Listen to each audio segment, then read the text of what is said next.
Hi everyone, greetings. How are you doing? This is Sarah Martin. I'm the moderator of the GBV AoR Community of Practice, or the COP as we like to call it. Before we start, I want to give a little housekeeping.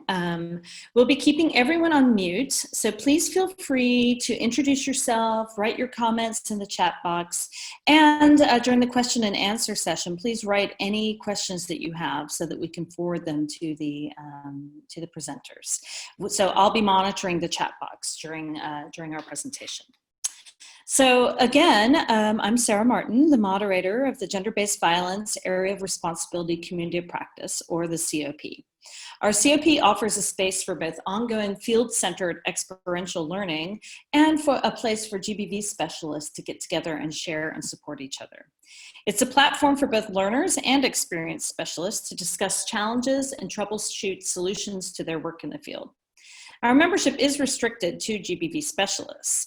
We provide a number of services. We encourage members to post questions, share resources, and brainstorm on solutions to common GBV program-related problems, like recently transitioning from an in-person GBV case management response to going online during the COVID pandemic. We're also closely linked to the GBV IE help desk, and we help put members in touch with a specialist if our community members aren't able to answer the questions that are posted. We have podcasts where we highlight GBV specialists giving advice for mentoring, and we host webinars like this one to highlight key issues or resources to make sure everyone in the community can benefit from the learning of different specialists around the world. Today, we're proud to present this webinar on the what and how of GBV prevention. The Prevention Collaborative is our co-host. The Prevention Collaborative was founded by a small group of practitioners and researchers who've long worked together to prevent violence against women and children. I've known many of the founders of this group in my over 20 years of GBV experience, and they're really on the cutting edge of helping us understand how we prevent gender-based violence. So I'd like to not take up too much of our time and introduce the two presenters that we have. Lima Digolo, Senior Associate, who works on the intersection between violence against women and violence against children. She's coming to us from Nairobi. And Rita Nyiratunga, who's a Senior Associate on Capacity Development, who's coming to us from Rwanda. They're going to be telling us more about their innovative accompaniment program that supports organizations that are seeking to strengthen and expand their programming to prevent violence against women and children. This webinar will be recorded, so we'll be posting it on the Gender-Based Violence Area of Responsibility website, and we will be making it available to all of you who have registered for the webinar as well. So after the presentation, we're going to be taking questions from you. So please type them in the chat box and we'll answer them all at the end. So without any further ado, I turn it over to my colleagues from the Prevention Collaborative. Thank you very much. Thank you so much, Sarah, for the introduction. Greetings to all of you, and thanks for joining us today. We're happy really to be here with you to share our experience and work as the Prevention Collaborative. So before starting, I would like to recognize the presence of colleagues from the Prevention Collaborative who are in the audience. We have Laurie Heiser, the Technical Director of the Prevention Collaborative and one of the founders of the Prevention Collaborative. We also have Kathy Durand, the Director of Strategy. My colleague Lina will take time to introduce herself. She's been introduced, and she'll be giving the main presentation in a few minutes. So I've been introduced, Rita Nyiratunga. I'm now talking to you from Kigali in Rwanda, a country in Central Africa.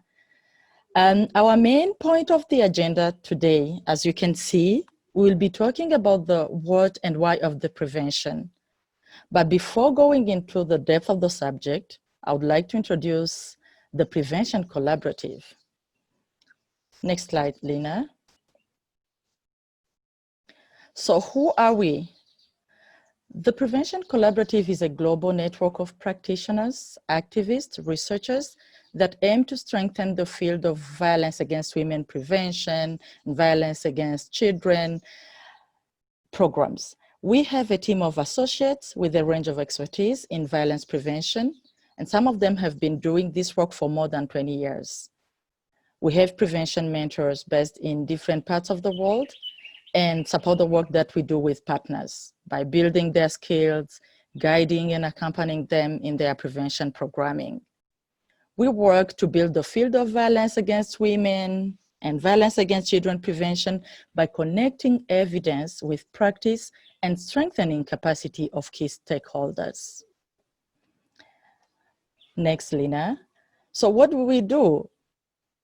We know as the Prevention Collaborative that violence is preventable, and there are existing models and programs that have worked to reduce violence. We also know that practitioners do believe in and want to try what works. We therefore track, synthesize, and simplify the evidence of what works so it can be accessible, adapted, and used by people in the field of violence prevention. We engage with organizations to improve feminist-inspired and evidence-driven programming. And by showing what works to prevent violence, we work together to influence the way funding is allocated and utilized. We all know that donors need to see the impact of what they are funding, right? So next, I'll go to how we do this. With our evidence and learning team, we curate and share the evidence from research and practice and produce simple, accessible products on the evidence and experience. If you visit our website, you will find evidence and program briefs that have been adapted to serve practitioners, even those with limited research background. So curating the evidence is one step. We also engage with partners to understand the evidence so it can strengthen programs and capacity to increase the impact. And we do all this by accompanying them, and I will briefly talk about our accompaniment model. We strongly believe in the power of partnership and the power of working with different stakeholders in the field. So we convene and participate in dialogues to strengthen the field. And you can see that our presence here today is an example of this partnership and combined efforts to advance the field. Next slide, Lina. I want now to talk briefly about our accompaniment model, as it is the one that connects us with our learning partners, as I said earlier. So how is this model framed? Our approach and programs are rooted in relationship building. It's an exchange between the partner and the prevention collaborative that recognizes the power of mutual learning and sharing experiences. We see ourselves as learning partners, mostly. We engage into learning partnership with organizations over 1.5 to 2 years to learn about the global evidence, practice-based knowledge, and apply lessons to current and future programming. So recognizing that our partners have a range of experience to share, we engage with them to understand, document, and share their experiences with the broader field. So we do our best to offer the space to them. Next slide, please. Now, talking about the accompaniment model and how it looks now with the learning partners that we have. So like I said, we have mentors who are based in different countries, different parts of the world, but with different experience and different expertise in the field of VAC prevention. We have many who are skilled in violence against children, violence against women, in programming, in documenting, and these mentors are really key to running this whole accompaniment model. So we have a number of learning partners right now, and with the Asia Foundation and Mary Stopes International, in East Timor, the prevention mentors are supporting an adaptation of stepping stones.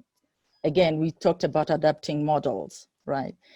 With the Center for Rights, Education and Awareness, an organization in Kenya, the prevention mentors and the same organization crew have been reviewing existing programs and learned about global evidence, and they have drafted concept notes for couples programs. They want to try that in addition to the good programs that they had.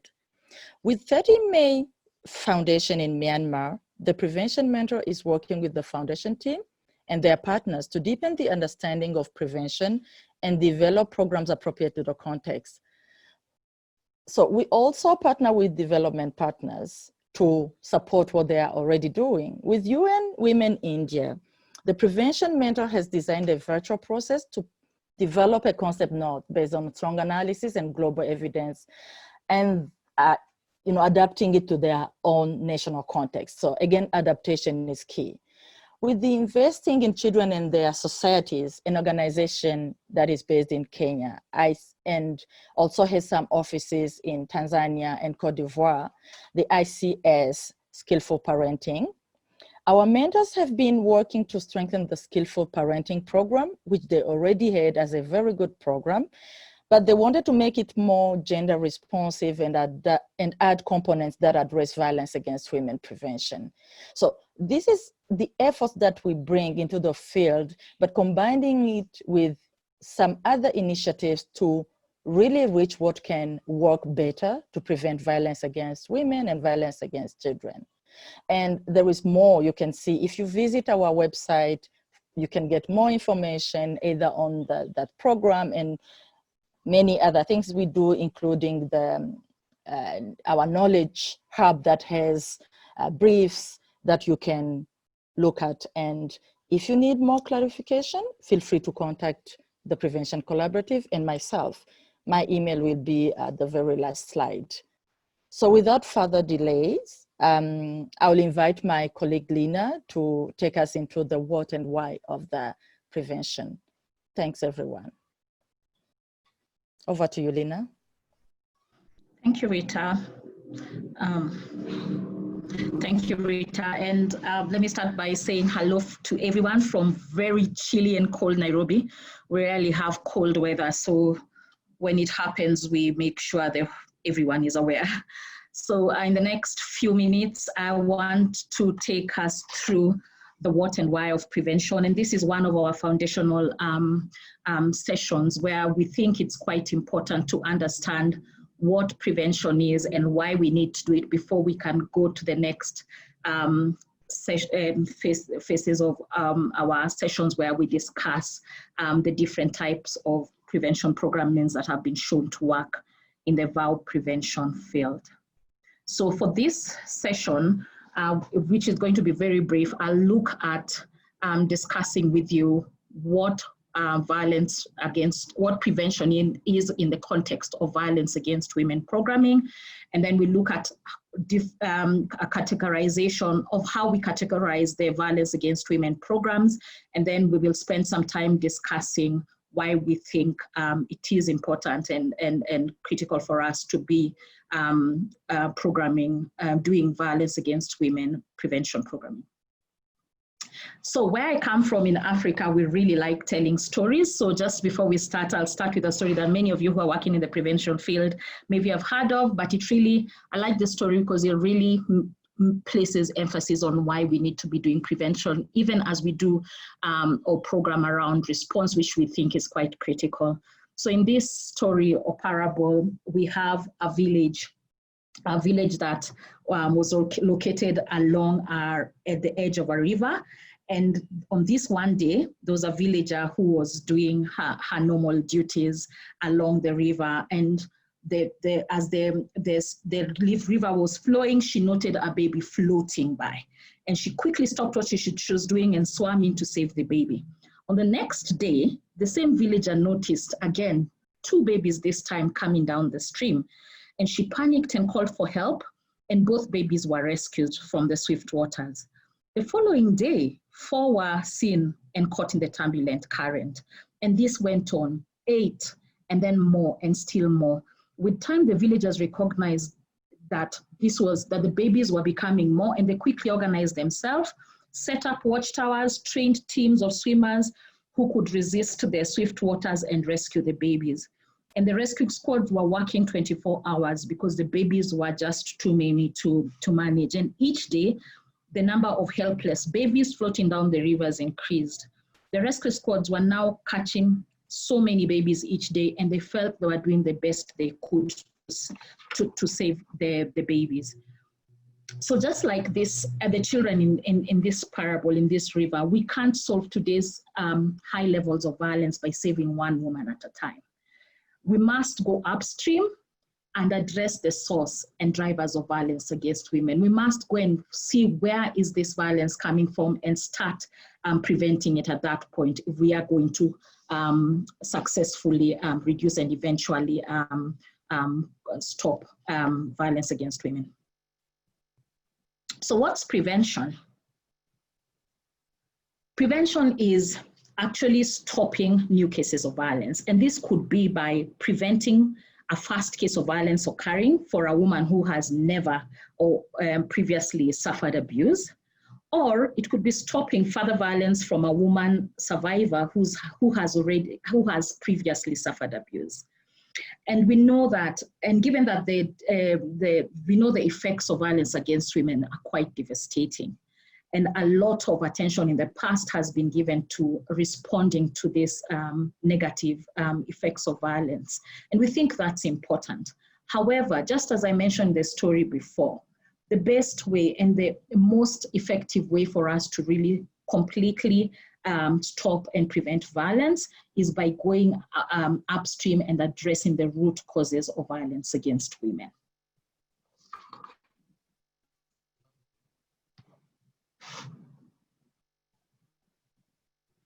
So today what I'd like us to look at is how we then differentiate prevention from response, and even how we categorize the different types of violence. The categorization that we offer here really looks at 3 categories. And just before I get into them, I just wanted to emphasize that even as we think of prevention and response services, it's important for us to recognize that they do not exist in silo. We think or we see them existing in continuum, and we think both are essential. So it's not about which one should we do, but about it's really critical for us to have the whole continuum of services being offered to our communities. So the classification that we are offering today really has 3 categories of how we can categorize violence against women prevention programs. And the first way we categorize them is universal. You can have universal prevention interventions. And universal prevention interventions are those type of interventions that work towards reducing violence and exploitation and abuse at community level. So they target, they provide the program to a whole community without really targeting a specific group of people within that community. On the other hand, selective prevention interventions are those that really target individuals within that community, and this individual could be individuals with high risks of a certain, have high risk, or could be families or groups, and what the intervention tends to do is to try and stop those groups at risk from either experiencing violence or stop perpetration of violence, so that we prevent abuse from escalating further. So the difference between intervention, universal prevention intervention and selective prevention intervention is that one, which is the universal, does not, it is given to the community as a whole and not necessarily targeting specific people within the communities. And then finally, we have the response, which most of us are quite familiar with. And response interventions are those that are offered to survivors when they come to formal services to seek special, seek certain services. And we know that this could be offered at health facilities, police, judiciary, and different community services that we have within our settings. So those are the 3 ways that we categorize the VOW interventions. And if you will remember this, then I think it would be quite easy for you to really think through the programs that you're doing and think through which populations you're able to reach with the specific interventions that you're implementing. Just before we move to the next slide, I just want us to check our understanding of the categorization, and I'm just going to start. I'm going to put up a poll to be able to, Sharon, if you're there, I cannot see the poll icon. Could you just launch the poll for me? Oh, I can see it, thank you. So if everyone can look, I hope everyone can view the poll. We have questions put up on the poll there. Just read, there are 4 questions. If we could have people just check their understandings of the different programs that are there and where you could classify the programs in the 4 examples given, so that we can check our understanding of the classification that I've just given. So I'll give you a few minutes to look at that, and then we can discuss them.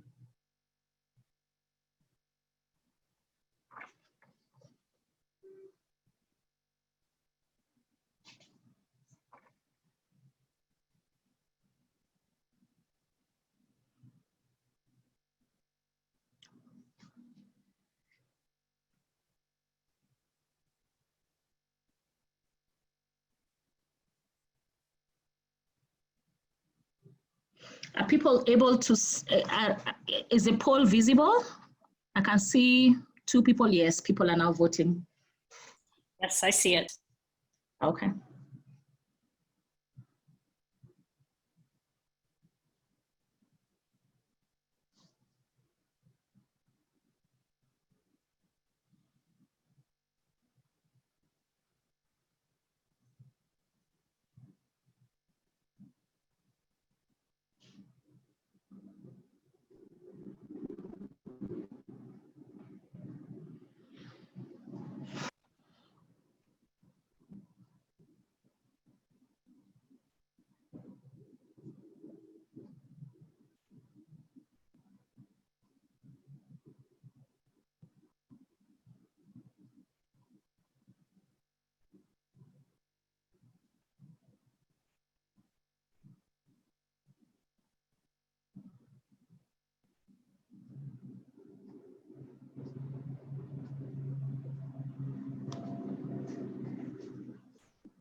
Okay, I'll give you 1 more minute to answer the questions, and then I'll just end the polling.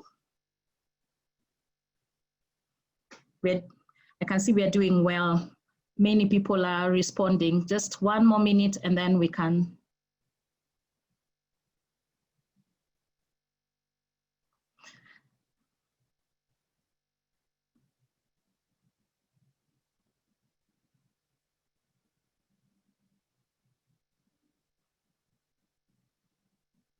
Media, as we discuss the examples we've given, I hope this will become more clear. I have noted your question on the chat.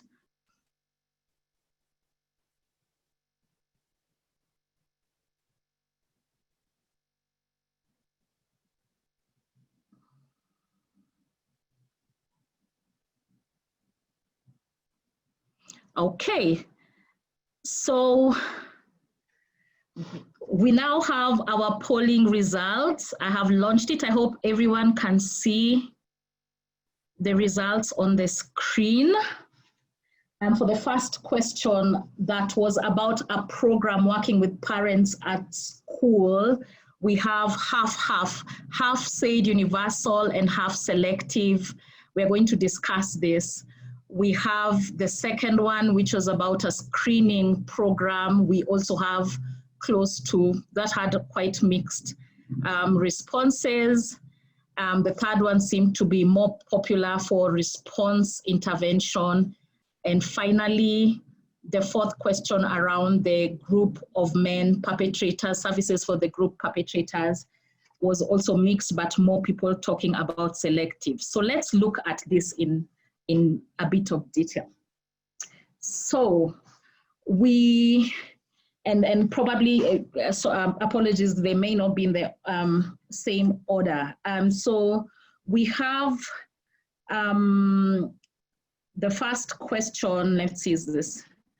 So we have, let me just use this so that we follow them in the same order. We had a program working with parents at a school to provide them with information on positive discipline. And half of us said it is a universal prevention intervention, and the other half thought it was a selective intervention. A few people said it was a response intervention. Please use the chat box to try and say why you went for universal and selective. But for this particular intervention, think about, remember I mentioned that the difference between universal and selective is that universal comes to a group, a population as a whole, giving a very generalized messaging and not targeting a particular group of people with a very specific messaging to help them. So this particular question may have been confusing because it was going to parents, but remember it went to a school and targeted all the parents, and the parents were targeted with a very general messaging on probably positive parenting.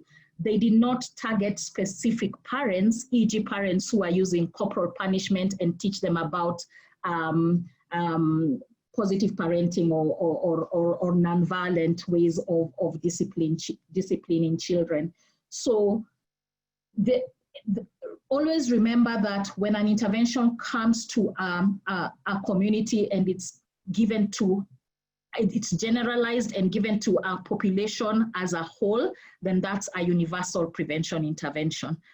I'm sorry, I can't see the chat right now, but we will continue to answer the questions. If anything is not clear, please put it in the chat box. And then we have the second one that was about a program. It was a program that was screening women in an internally displaced camp. So the intervention here was screening women. And the purpose of the screening was so that those who are identified to have experienced violence are then referred to GBV services.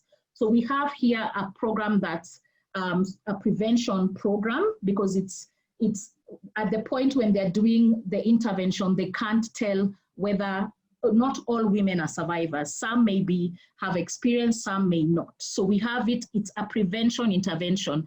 And when we come to the prevention interventions, we have two classifications, universal or selective.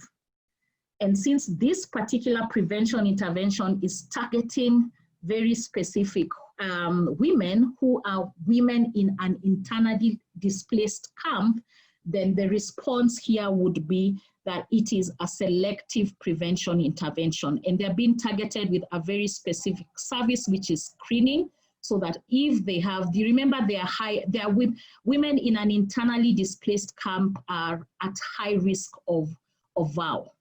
And so the program has identified a high-risk group and is reaching them with a very specific intervention, which is screening, so that those who are found to be experiencing are then referred to response services.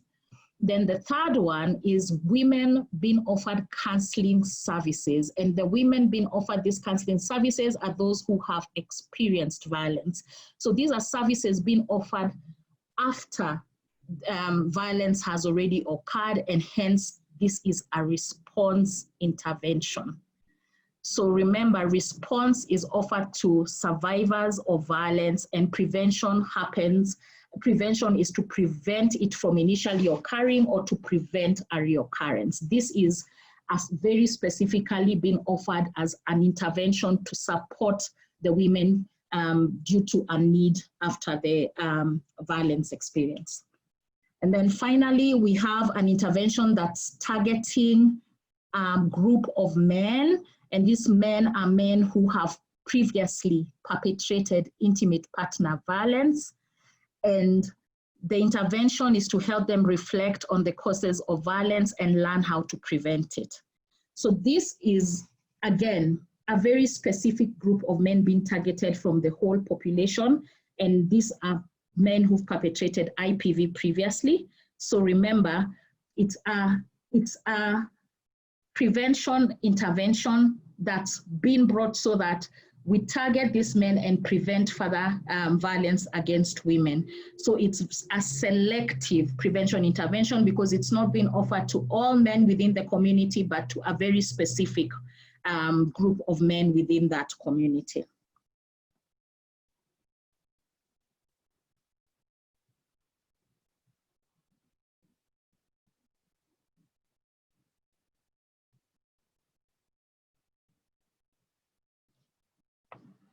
Okay, so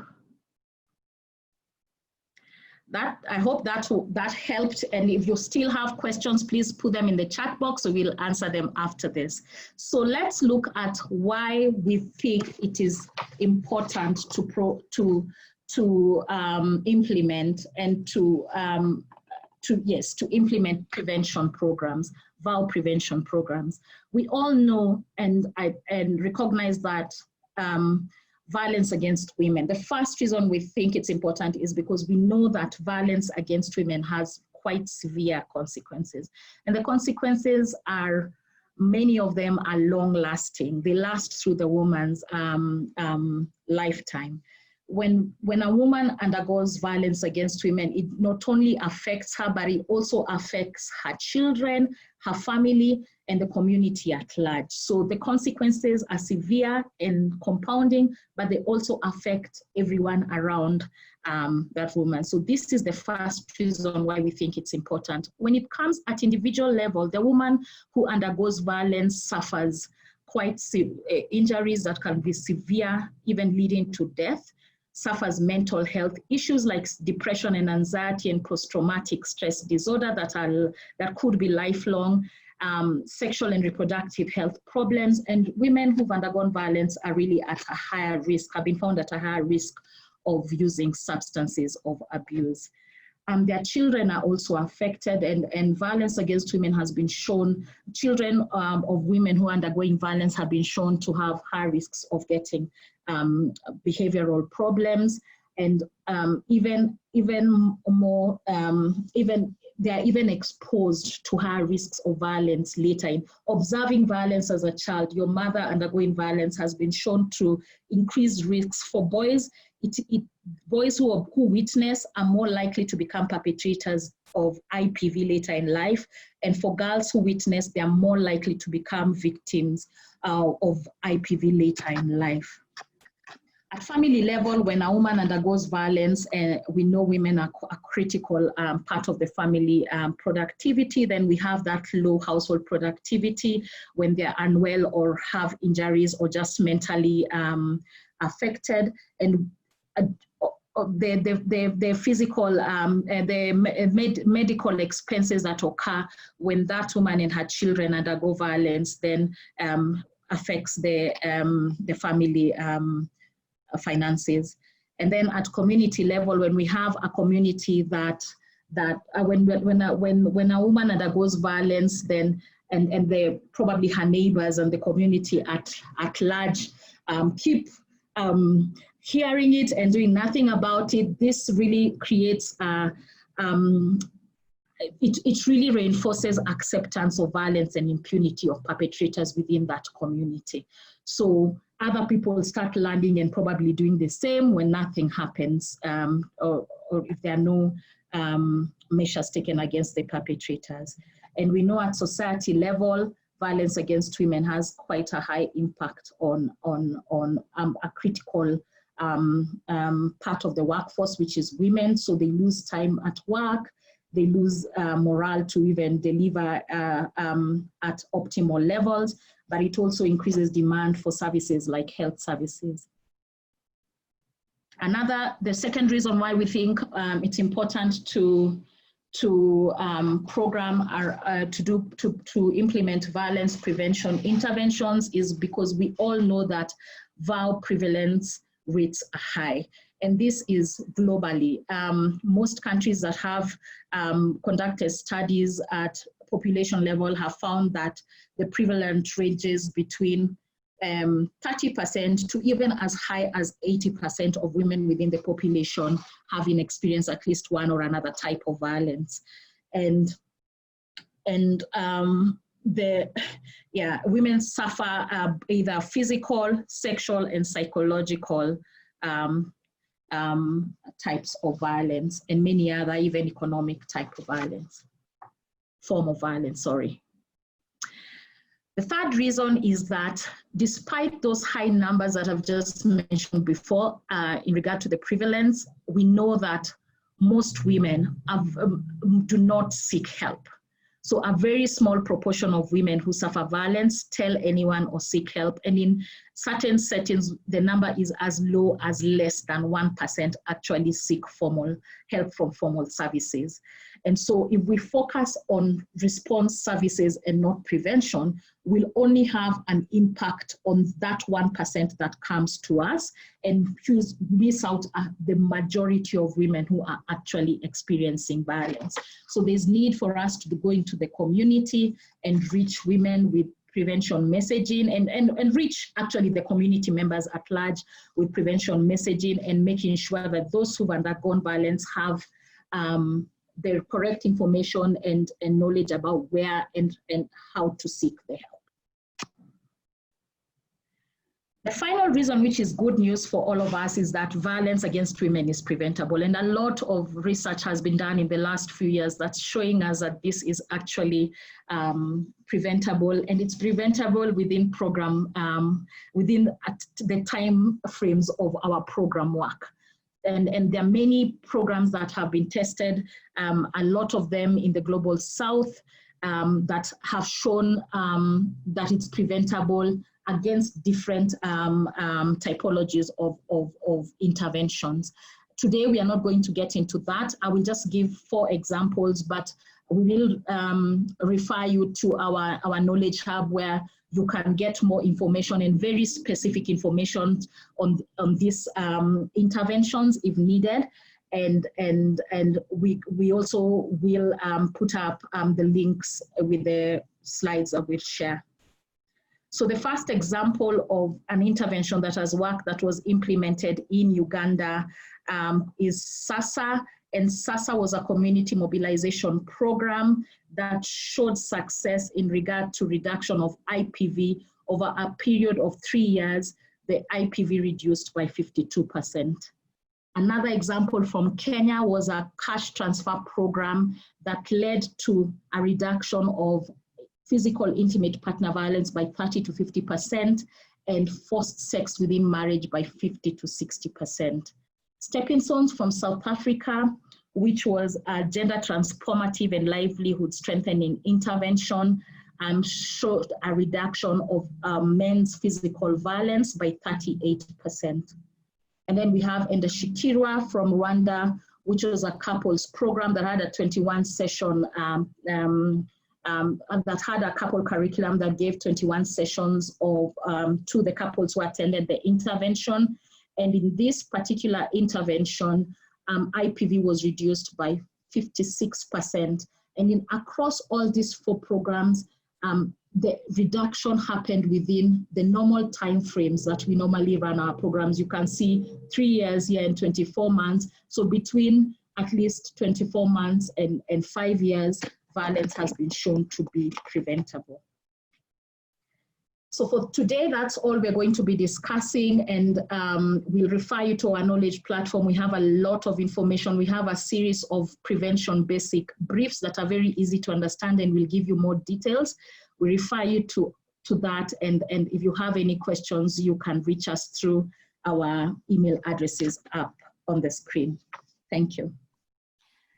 All right, great. Thank you so much. We were having a nice, lively little discussion in the webinar chat. Let me see if I can summarize a few of these questions for you ladies.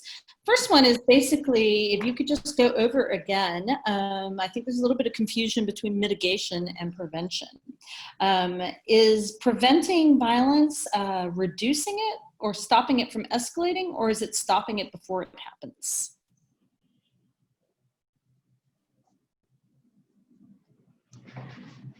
Do you want me to answer right now or to take all of them? So the question one at a time, yeah. Okay, Sarah, just come again. Is the question around what is prevention? They'd like clarification on what is prevention of violence. Yeah, prevention versus mitigation. And I think this is a really common one that we see a lot, because a lot of things that I would call risk reduction of violence is more mitigating and not prevention. So could you, because some people came late. Okay, so if I could start with just going back to the slide of what prevention is, just for the sake of the people who came late. And we define prevention of violence as stopping new cases from happening. And the new cases, an intervention that would be looking, and this could be an intervention that's looking at trying to stop the violence from happening before it ever happens. So that would be in a woman who's never undergone violence, and this could be either at population level, going and giving messaging, or and so that women are prevented from having violence from scratch, or it could be that is probably targeted to women who've undergone violence, but preventing them from having a reoccurrence of violence. So it could happen in two ways: preventing new cases from happening, or preventing recurrence of violence from happening. Okay, then the second one that follows on to that would be about, often many of the people that are on the chat use the IRC's definition of GBV prevention, where they look at primary, secondary, and tertiary forms of prevention. I'm wondering if you're familiar with that and how that fits in with your work on the way that you've organized it. Okay, I wish I could mute all my prevention collaborative team, but I'll try and take that. And we have a brief that really tries and looks at both, because the primary, secondary, and tertiary classification is a traditional form that we all know, and that looks at classifying violence based on the I don't know if it's called it the timeline, the points at which violence occurred. So like primary being any intervention that comes in before violence totally occurs. And then secondary could be, you remember when I was saying that you could have interventions that prevent reoccurrence of violence. And then tertiary, I think, is what now is referred to as response. Again, for me, I think the difference between the two types of classifications, I don't think there's either or, but I find that the way we classify it right now has been quite useful, especially when we are talking to programmers, because the program teams start from thinking about what are the risks, what are the causes of violence, and then at what point and who do we target with what type of intervention. And so for me, I think the two classifications are basically about making it looking for a way that's easier for programmers to understand what points their interventions work, and as opposed to trying to say which one is better than which. But then I'll bring it in, because there was another question during the quiz about the screening, because most of us see screening as something that is in the response category. You would screen people coming to health services to find out if they've experienced it, so you can refer them to other services. Do you see it as a form of prevention?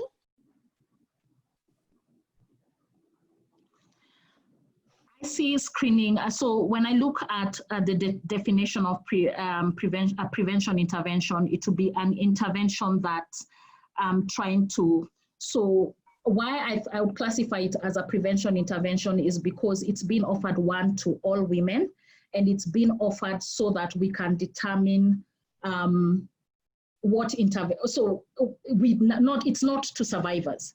So at the point when we're doing the screening, we don't know whether you've undergone violence or not. And then once we screen you, we can tell who's a survivor and who's not. And the survivors are then sent to a response intervention, and those who are at risk are then sent to probably a prevention intervention. So I would not classify that as a response intervention because it's not giving a service to survivors of violence. Okay, so it's a different form, whereas you might send them on to community education or this like couples curriculum that you pointed out. Whereas I think a lot of us who work in healthcare have seen it as if somebody comes forward, then you might offer them psychological support, counseling, or case management. So that's helpful. We had another question here that was about, we know that violence against women and girls happens often in multiple different forms. You might have early marriage, sexual violence, intimate partner violence, trafficking, numbers of things. So when we're looking at like a case of violence, how do you manage that? Or maybe you could just reflect on it a little bit, thinking about when women and girls experience more than one type of violence or from more than one perpetrator. How does that work? I'm not sure I get your question. Just say, come again. Yeah, I'll read it directly. Just come again. Sorry, I didn't get the exact question. I'll read it directly as written. Is a case of violence considered the woman that experiences violence, a pair between which violence happens, like IPV, or the act of a perpetrator of violence? She says she's struggling with the definition of prevention of violence being focused on a case of violence when women and girls can experience more than one type of violence or from more than one perpetrator. Interesting. I have to reflect on that. I think it's an interesting question. I'm not really clear on how to respond to that, so I'll reflect on it, and again I'll call on my colleagues in the audience. If they have any response to that, they can put it in the chat. Yeah, and many of you are on the community of practice as well. So we could continue to kind of discuss this a bit in there because, I know that we've had unclear messaging in the past about the difference between prevention and mitigation. So I think it's really good for us all to be on the same page. So I have one more question for you. This is about the success of the SSS program. They wanted to know, how was it successful in terms of incorporating men? And what was the response of the men? Do you have that information? So I don't know, Rita, do you want to take that? So no, let me do it because I'm the mentor in ICSSP. So ICSSP's program is first, one of the things that they're doing is that they would like us to strengthen it's a parenting program. It's a parenting program that has really focused on, more focused on teaching positive parenting skills and reduction of child maltreatment. So what they called us in is so that we can help them put a gender lens to their curriculum and help them also incorporate components that respond to violence against women. Another component that they're very interested in incorporating is that male engagement aspect, because they've really struggled with it. So currently their program is not, is not deliberately doing the three, working on gender and vow, and it's also not quite strong in terms of male engagement, but that's the work that we're doing with them, and we hope that we will be able to see results from this in the coming probably 1 year or 18 months. Oh, great. as the moderator, I'll jump in and ask my own question. Because I feel like there's a lot of interest and a lot of discussion I see about engaging men and boys. But when I've been involved in setting up any programs on that, we do have that problem. We struggle to get men engaged in the program. I was involved with a project in Lebanon, and one of the struggles that we had was finding good male moderators to lead through the transition. Do you have any thoughts or experience on that? I'll call upon Rita, who's done a very successful work in regard to male engagement in Rwanda. Maybe she can just talk about her experiences briefly. Yeah, sure. Thanks, Sarah. It's really a good question, because in the whole field of violence prevention, we tend to see less engagement from men to be either participants. Even in the program, sometimes it's not easy. But the whole work around engaging men as allies into the violence prevention work, there are some very successful programs that have built on depending on some community initiatives, for example, where in communities, men have built an understanding of how positive masculine behavior is a good way of preventing violence in their communities, and is a good way of them being seen as positive members of the communities. And they've started some initiatives. So what we did in 2 programs that I was, not in one I was involved in, like the Indashikirwa that Lina talked about, but there was also another program that was implemented in Rwanda, the Bandewero, which is actually men being like role models. What we did was to start with some who are, let me call them the positive, with a positive understanding, those who need to change other community male members' behaviors so that they build something stronger. Because we had programs that have been targeting couples, but after that we couldn't see sustainability of those programs, because most of the men on the programs were falling back into the violence habits. So what we did was to work with those we called, like, not champions, but they were like role models, those with a good understanding, and we built teams where we favored, like having some topics that they could come together and discuss to identify what can attract more men on the program, what can build more positive men in the communities. So we've done that on a number of programs, but specifically with the Indashikirwa, which was a couple-based program. Men were coming with their partners, I mean, in some cases their spouses, and we went through a journey. So we're taking them through a journey with good sessions that help them reflect on how they can change and take that change as a process. We were able to get men really understand the need to change and be role models. And from there, we built the activists, that they became like the men in the community became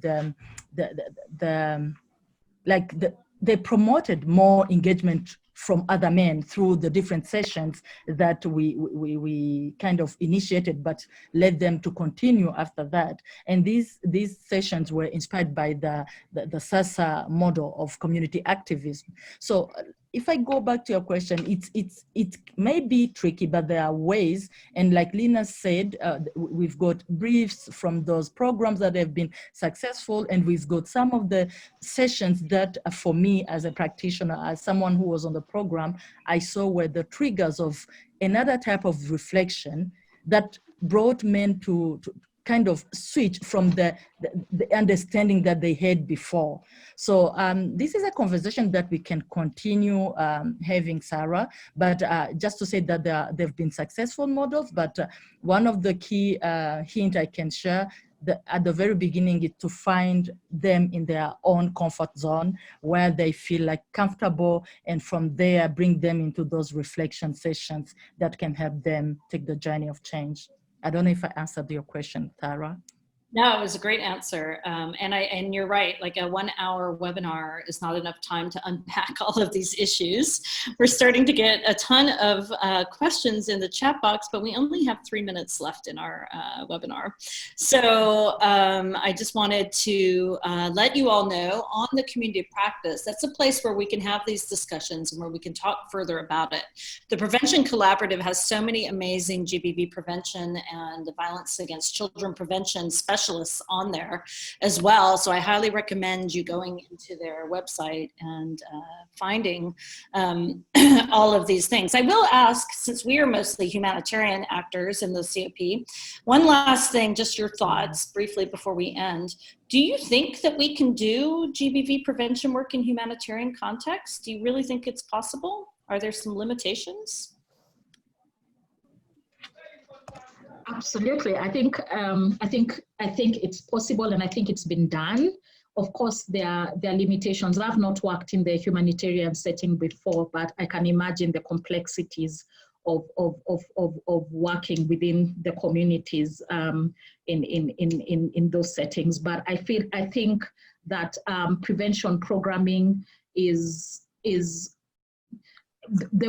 I think there are different types of programs that you can look at and see which ones best fit for certain settings. And what we could do is identify, and I think we've identified some, we can identify some that have been done in humanitarian settings and share the link with you, but it can absolutely be done. Great. Yeah. That's a great way to end. Sorry, I cut someone off. Yeah. I just wanted to add that there are some examples of programs that have been prevention programs that have been implemented in humanitarian context. Unfortunately, there are some which have not been tested, but maybe if you're interested, I could share with you some that were implemented by an organization in Rwanda in partnership with Promondo, the Rwanda Men's Resource Center, in some of the refugee camps, the Congolese refugee camps. So I could share some of the models maybe, but these were not tested like massively. That would be great. And I don't know, some of you might have been at the Sexual Violence Research Initiative conference in Cape Town back in October. And one of the things that came out of there is it's really important to link up with people like the Prevention Collaborative before you start trying to implement some of these programs on your own, because often people don't do the background and the work that needs to happen to make it successful. It's a process. It's not like you can just run out and talk to a bunch of men and suddenly, GBV has been prevented in your setting. So I really recommend getting to know the people at the Prevention Collaborative, and we're so happy to have them on the community of practice. So maybe we can have a second webinar to dive deeper into some of these issues, but we'll all be on the community of practice to discuss further. So. Ladies, thank you so much for your time. It was really interesting. I learned a lot. And thank you to all of the community and the participants here in the chat for all your challenging questions. Thank you so much for having us. Take care, everyone. Thank you so much, Sarah. Thanks, everyone. Bye.